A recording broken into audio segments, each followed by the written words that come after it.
Hey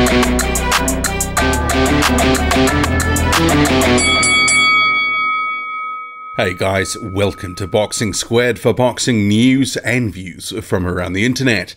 An alleged error relating to Manuel Charr's B sample for a doping test he allegedly failed could see the WBA regular champion hold on to his belt.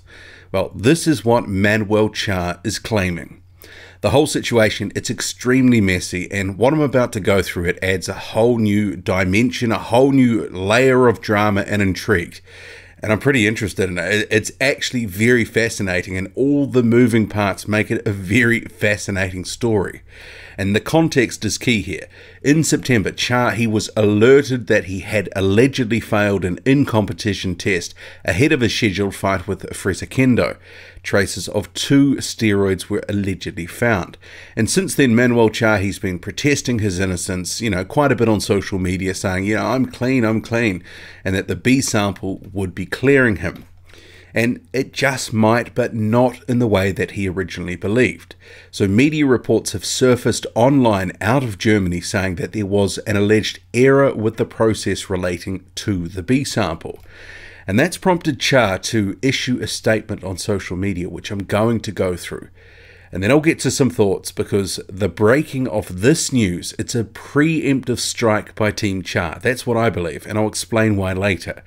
Also, if the Charr doping case falls over, or at the very least it drags on for a while, Jarrell Miller, he can kiss his shot goodbye for fighting for Charr's title, as he claimed he would be on November 17th. And also, Charr, he may never get out of these claims that he's a doper. It could be with him for life, regardless of what happens here. Buckle in. Let's go. Manuel Charr, he's issued a statement on social media regarding the B sample. And the one caveat here, it's translated from German, but you'll get the gist of it. So it begins. B probe. Dear boxing fans, dear members of the press, I would like to take this opportunity to comment on various press reports of the last few hours. Those are all about both the still open result of the B probe and the WBA title defense fight. As in the past few weeks, I maintain that it is in my own highest interest to be the result of the positive doping tests. As I've always emphasized in the past, I am advocating a clean boxing, and has been clean in all fights so far. Together with my team and my lawyer, over the past few weeks, I've done everything in my power to play an active part in the reappraisal process. In the meantime, I have of course also applied through my lawyer to open the B sample.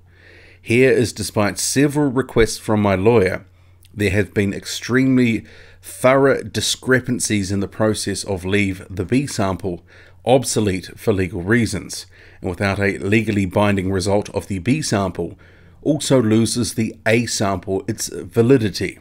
From our point of view, there is no doubt that I am the reigning WBA World Heavyweight Champion, and that I have this title defending. Of course, a few days ago, my team and I travelled to Bulgaria with a representative of Procedural.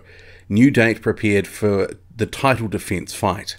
This one, from our point of view, will take place in the first half of 2019. We now expect a positive confirmation of the fight date by the WBA. Dear boxing fans, we would have liked to have waited a few more days with this statement so that all appointments etc. are in dry cloths. Now that internal emails between my lawyer and the WBA have been passed to the press, I find it an absolute taboo. But honestly, don't wonder anything anymore. I continue to prepare intensively for the fight, and am delighted to hopefully be able to defend my title soon. Your Manuel Charr. So it wasn't perfect, the translation, but it is what it is, and we got the gist of it there. But there's certainly a lot to get into. But let's start with this talk of discrepancies that Charr is referring to regarding the B sample.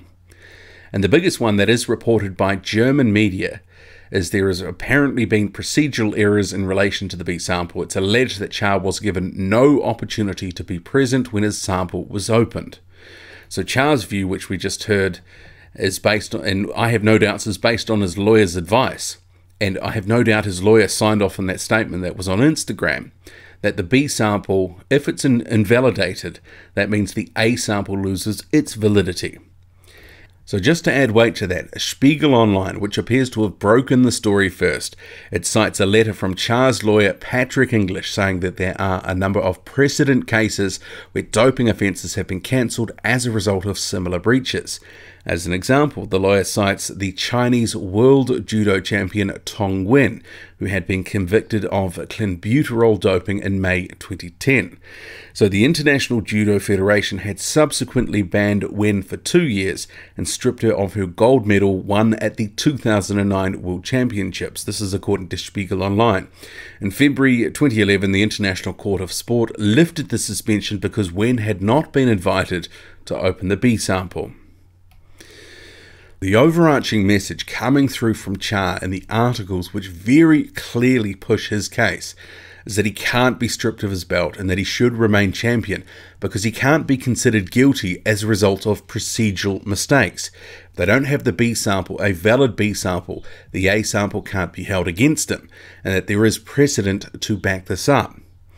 And I would point out at this stage that it'd be remiss of me not to sort of basically say this whole exercise of leaked information to the media, it's very clearly a deliberate strategy from Charr and his representatives. I do not buy it for a second that Manuel Charr knew nothing of emails and information going to the media, because it all clearly supports his view that he should retain his title.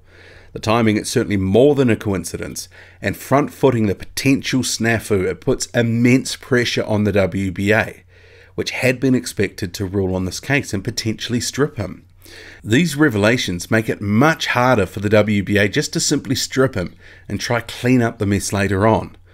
If there has been some sort of procedural issue here, the WBA is clearly going to have to factor that into its decision, especially given how public the testing of Sample B has now become. This is a very high-stakes game Charr is playing now. It's a very aggressive move by him and his team. They've orchestrated this whole thing. There's no doubt in my mind. It certainly gives the story even more intrigue for me, and clearly Charr is not giving that belt up without a fight. And the WBA is going to have to weigh up, does it want to rule against Charr and face a lawsuit? It's possible the sanctioning body was close to making a ruling, potentially had even issued a draft ruling, who knows? And the information that's been leaked to the media is a way to counter what the WBA was potentially intending to do, and it clouds the issue even further. But there can be no doubt, it was a big-time move dropping the alleged B-sample discrepancies to the media. Boxing is very political, and immense pressure is coming from outside forces like Eddie Hearn to free up Charr's regular title for Jarrell Miller to fight for against Bogdan Dinu on November 17th. And without the strap, effectively that fight has less relevance because Miller is essentially facing a somewhat unknown, unbeaten prospect. And also, as we've seen recently, Top Rank's Bob Arum, he's also been at the WBA publicly saying they wouldn't be able to skip over Bryant Jennings, who's got a higher ranking than Dinu. He's saying you just can't skip over my guy and let him fight for the belt. So the chances the WBA regular title being on the line for the Miller and Dinu fight, well, they are slim to none, and Slim has probably left town, as Don King would say. But apart from the potential testing issues with the B-sample, it actually doesn't change the fact that there was an alleged failed A sample, and many fans are going to consider that Manuel Charr is a likely drugs cheat. Getting off on a procedural issue, if that does happen, it's not going to remove the stank associated with allegedly failing a doping test. And all of this stuff playing out right now, it obviously has been in the pipeline for a week or two at least. He's travelled to Bulgaria to hash out a new fight with Freza Kendo's representatives, which presumably was John Wirt, who promotes Kendo, and he was in Bulgaria for the Pulev and Fury fight under the Epic Sports and Entertainment banner. He's involved in that company, and that was promoting the Pulev and Fury fight. So you can see that there's a level of planning and thought that's gone into this leak and ensuring that a rematch can be organised for 2019. And the WBA is very much under the pump now. It has to decide what to do now. And clearly the threat of legal action is hanging over its head should it decide to strip Charr, because they're going to come out saying, look, you didn't do things right. We're going after you. We want to keep this belt. So whatever happens, it doesn't seem like it's going to happen quickly. but if anything does happen, it may just come down on Charr's favour. What do you make of it all? Drop a comment, loud and often. Hit like, hit subscribe, follow me on Twitter, boxing_squared. I'm out.